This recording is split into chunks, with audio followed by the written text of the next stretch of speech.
Halo guys, jangan lupa guys, di Lembah Bujang ni, dekat Merbuk Kedah ni, ada satu kita punya dealer NY Poly Trading. Kat mana?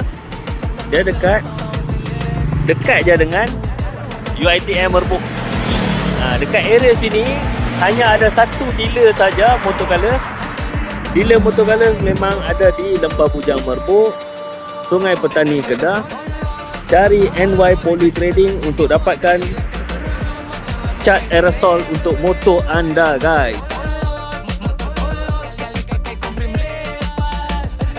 Kita kat mana? NY Poly Trading. Ni ada dia kita punya produk Motocolor series. Nak main beli cat, semua main beli kat sini. Tak ada color yang tak ada, semua color ada. Jadi begitulah. Mana-mana kawan-kawan yang nak cari cat motor aerosol spray, datang ke NY Poly Trading, dapatkan Motocolor series di sini guys. Jumpa di next video. Ciao.